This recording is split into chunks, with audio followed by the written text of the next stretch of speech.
കുഞ്ഞങ്ങളെ. ഓ, ഞങ്ങള് നേരത്തെ ഞെട്ടിക്കഴിഞ്ഞതാ.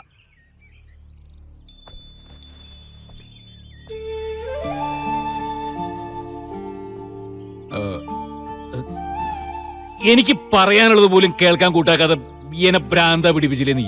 അതുകൊണ്ടല്ലേ ഇങ്ങനെയൊക്കെ. എനിക്ക് എന്റെ ജീവിതത്തിൽ എന്റെ മനസ്സിൽ വേറെ പെണ്ണല്ലേ, അതുപോലും മനസ്സിലാക്കാതെ മണ്ടൂസ് കോപ്പ്. ചായ കാപ്പിയ ചായ നമ്പൂതിരിയെ എന്നാ കൊടുക്ക്. അത് ഇങ്ങടാ വേണ്ട. 10 മിനിറ്റ് എന്നും പറഞ്ഞ് ഇല്ലത്തൊന്നും എടുത്തോണ്ട് വന്നതാ. ഇനിയെങ്കിലും മുതല് എടുത്തെടുത്ത് തിരിച്ചുകൊണ്ട് വെച്ചില്ലെങ്കിലേ സംഗതി കുഴപ്പത്തിലാവും. സ്വയമണി 10. വേഗം കുടിച്ചോട്ടെ, നമുക്കാ പോവാ. എവിടേക്കാ? വീട്ടിലേക്ക്. അല്ലാതെ പിന്നെ ഇങ്ങടെ. ഇനി ഞാൻ വീട്ടിലേക്കില്ല. പിന്നെ പിന്നെന്ത് ചെയ്യാനാ പ്ലാൻ? ഇക്കടാവ് വെറുതെ തമാശ പറയണതാ, നമ്മളെ പേടിപ്പിക്കാൻ അല്ലേ മോളെ? അല്ലപ്പാ, ഞാൻ സത്യം പറയണേ. രാത്രി വീട്ടിൽ കിടന്നുറങ്ങിയ ഞാൻ നേരം വെളുത്തപ്പോ മുറിയിലില്ല. ഇനി ഈ ഒരു പകല് മുഴുവൻ യാത്ര ചെയ്ത് വൈകിട്ട് തിരിച്ചെത്തുക. ഞാൻ എന്താ പറയാ എന്റെ അച്ഛനോട്, നാട്ടുകാരോട്? എന്റെ അഞ്ജലി, നിന്നെ ഞാനാ കുഞ്ഞങ്ങളെ എന്തിന് അപ്പനാ കൊണ്ടാക്കും പോരെ. എന്നിട്ട് എന്ത് പറയൂ അപ്പൻ? മോന് വേണ്ടിട്ട് രാത്രി എന്നെ കടത്തിക്കൊണ്ടുപോയിന്നോ? മാതാവേ, പുലിവാലായല്ലോ. എന്റെ അഞ്ജലി, നീ ഇങ്ങനെ പറഞ്ഞ പിന്നെ ഞങ്ങള് പിന്നെ പിന്നെ പിന്നെ ഞാൻ എന്താ പറയണ്ടേ? അഞ്ജലി മോൾക്ക് രാത്രി ഉറക്കത്തിൽ നടക്കുന്ന സ്വഭാവം ഡോക്ടറെ കൊണ്ടാ പറയിപ്പിച്ചല്ല. താനും വേണ്ട.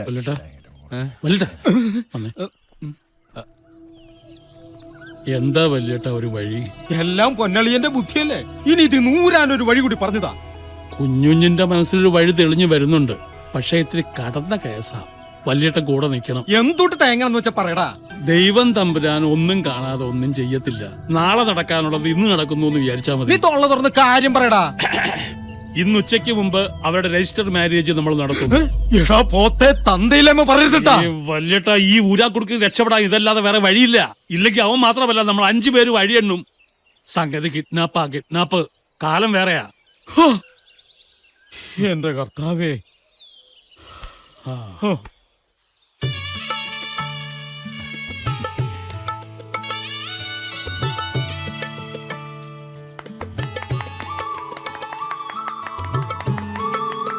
എന്തുട്ടാ കയ്യെടുക്കണേ? ഇത് അമ്പല കമ്മിറ്റിയാ. സന്തോഷം കൊണ്ടാടോ. சார் இங்க சைன் பண்ணுங்க.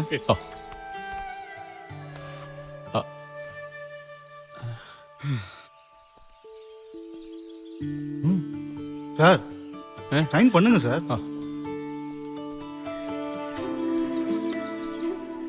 എന്താ വല്യേട്ട? ഇടവക പള്ളിയില് വലിയ പെരുന്നാള് പോലെ നടക്കേണ്ട കല്യാണ ഇപ്പൊ നോക്ക്. എല്ലാം ദൈവം തമ്പുരാന്റെ നിശ്ചയം പോലെ നടക്കൂ വല്യേട്ടാ. അവന്റെ മനസ്സിന് സന്തോഷം, അതല്ലേ നമുക്ക് വലുത്. പറഞ്ഞതൊക്കെ ഓർമ്മ വേണം. ഞങ്ങൾ ആദ്യം അങ്ങോട്ട് പോവാ. മക്കള് പതിയെ വന്നാ മതി. വീട്ടില് ഭൂകമ്പം ഉണ്ടാവും, അടിപതറാതെ നിന്നോണം. നട്ടപ്പാതിരിക്ക് ചാടി പുറപ്പെട്ടതല്ലേ, കയ്യിലൊന്നും ഉണ്ടാവില്ല.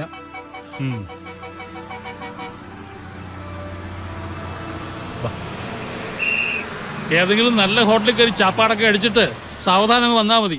ശേഷം വെള്ളിത്തിരയിൽ. വണ്ടിയിൽ വെക്കാം. എന്തിന്? അപ്പനോക്കിയ പിന്നെ ആര് കണ്ട എന്തൊരു തേങ്ങയാ. ഞാൻ സാധനമായിട്ട് ഞാൻ വണ്ടിയിലേ കയറി. എടുക്കൻ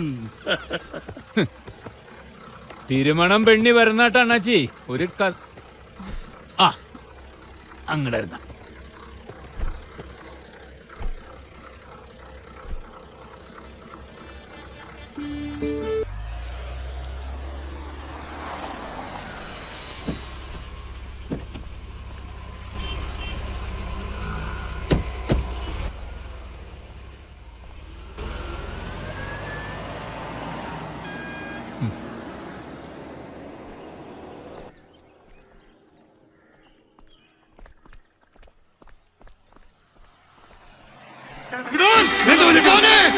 പരിശുദ്ധ മാർത്തോമാ ശ്ലീഹയുടെ ആത്മീയ മക്കളായ നിരണം മാളിയേക്ക തറവാടിന്റെ സന്തതി പരമ്പരകളെ തിരുവമ്പാടി മാത്തനിത പറയുന്നു.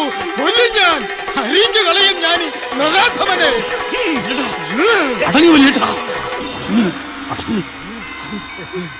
മോള് വന്നേ. ഹിറ്റ് വെള്ളം തായോ. ഒന്ന് പിടിച്ചേ, ഞാൻ വെള്ളം എടുത്തിട്ട് വരാം.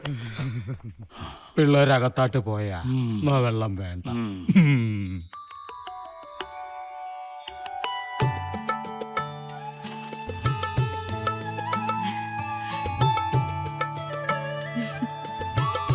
ഈ തറവാട്ടില് ജാതി മതമൊന്നും ഇല്ല മക്കളെ.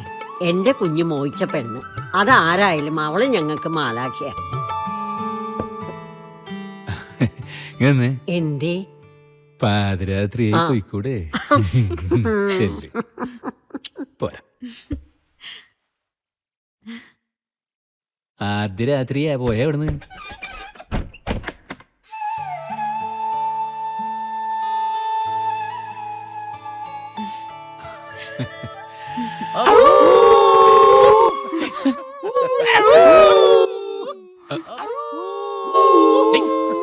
ഒന്ന് പോയിസ്റ്റ് അവിടുന്ന്. പോ കുഞ്ഞങ്ങളെ.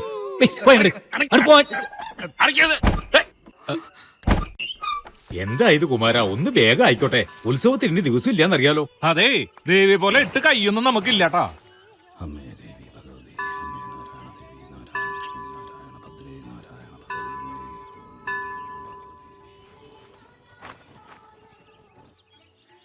അല്ല പ്രസിഡന്റ്, മണിപ്പത്ര ഈ കമ്മിറ്റി കൂടല്ലേ? ആയിക്കോട്ടെ.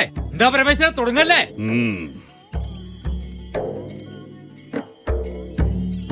നിക്കടവിടെ. ദേവിയുടെ തിടമ്പിന്റെ നെറുകയിലൂടെ പതിക്കടോ നസ്രാണി തരകന്റെ എംബ്ലം. നാണല്ലാത്ത വർഗം. നാട്ടുകാർ സ്പോൺസർ ചെയ്ത് ഉത്സവം കുഴിപ്പിക്കും. പക്ഷേ കമ്മിറ്റി ഓഫീസിൽ 4 കസേല വാങ്ങിക്കണച്ചാ 101 ചോദ്യങ്ങളാ. തരകൻ സ്പോൺസർ ചെയ്യാൻ ഏറ്റവും കമ്മിറ്റി അത് സമ്മതിക്കുകയും ചെയ്തു. അത്ര തന്നെ. ഇതൊരു പുതിയ കാര്യമൊന്നല്ലോ പരമേശ്വര. ക്ഷേത്രാചാരങ്ങളുടെ വിശ്വാസമുള്ള അഹിന്ദുക്കളായ ഭക്തജനങ്ങളുടെ സംഭാവന മുമ്പ് നമ്മൾ സ്വീകരിച്ചിട്ടില്ലേ? ഉണ്ട്, സ്വീകരിച്ചോളോ. ദേവിയുടെ തിടമ്പ് നസ്രാണിയുടെ ആനപ്പുറത്തേറ്റി മതമൈത്രി ആഘോഷിക്കാനാണല്ലോ കമ്മിറ്റിക്കാർക്കൊക്കെ ഉത്സാഹം. ആ പേരും പറഞ്ഞ് പത്രത്തിൽ അങ്ങോട്ട് ഒരു പടവും കൂടി അടിച്ചു വന്നാല് നായർക്കും നമ്പൂതിരിക്കും പരമാനന്ദം. നടക്കണോ പരമേശ്വര, വർഷങ്ങളായി നടക്കുന്ന ഉത്സവ. അത് 2 കരക്കാർ തമ്മിലുള്ള വൈരാഗ്യമായി മാറുന്നത് കഷ്ടാണേ. അതേടോ വൈരാഗ്യ, ഒരിക്കലും തീരാത്ത വൈരാഗ്യം.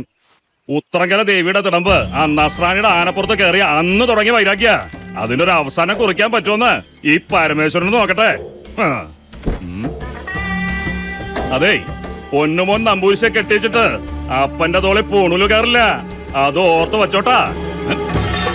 അപ്പാ ഓ